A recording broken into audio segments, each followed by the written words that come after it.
L'annonce a pris tout le monde de court. Décision de l'Union européenne la nuit dernière. Le cuivre reste autorisé en viticulture bio, parfois décrié. Il est utilisé pour lutter contre le mildiou. Soulagement évidemment et inquiétude ce matin des bio. Ils ont obtenu gain de cause sur le lissage des doses d'une année à l'autre, certes, mais pas sur les quantités.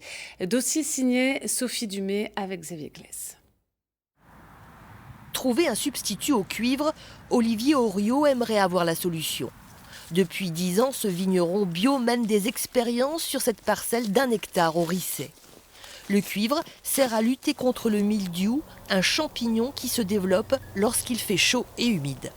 On utilise le cuivre de mi-mai à mi-juillet.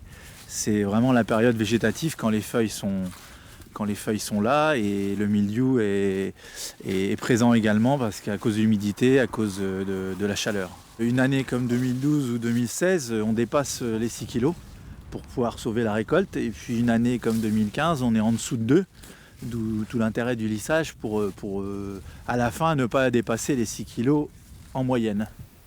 Le cuivre est utilisé depuis la fin du 19e siècle en agriculture. L'Agence européenne de sécurité des aliments a préconisé de diminuer encore les doses pour que ce produit obtienne sa réhomologation, soit 4 kilos par hectare et par an.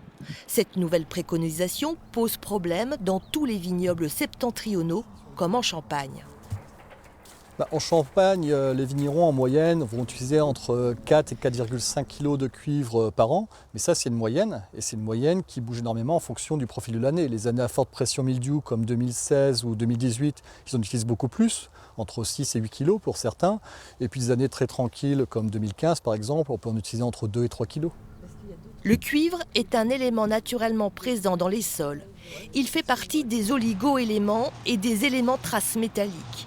En Champagne, à certains endroits, la concentration en cuivre peut être jusqu'à 20 fois supérieure aux normes autorisées. Alors il faut savoir que le cuivre, c'est une substance qui va s'accumuler dans les sols. On hérite de plus de 100 ans d'utilisation de cuivre dans les sols, donc on va avoir un effet cumulatif. Et ce cuivre va généralement rester dans les premiers horizons du sol, donc il va s'accumuler. Pour s'affranchir du cuivre, Olivier Oriot a testé de nombreuses solutions naturelles, mais le résultat est sans appel.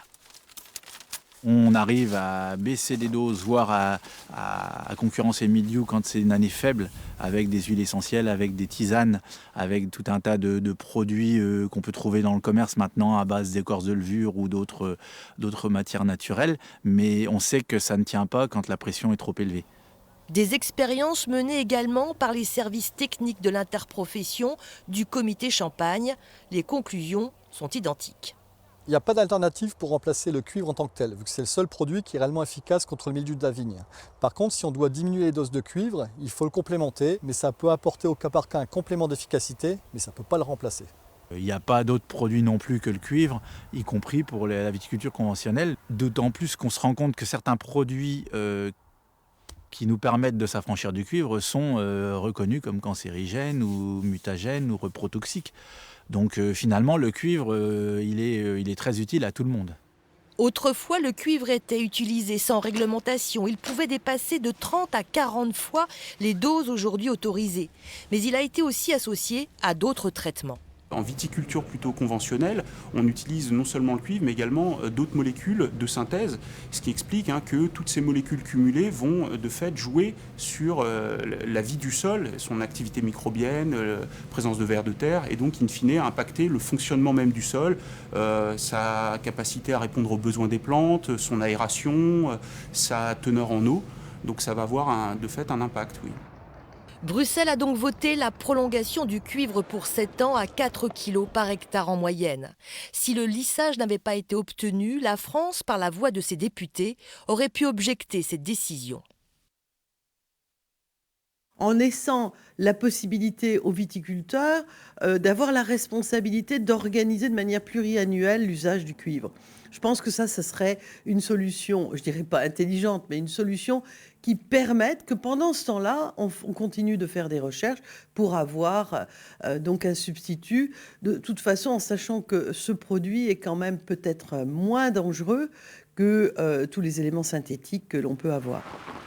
De cette décision européenne était suspendu l'avenir de la viticulture et plus largement de l'agriculture biologique.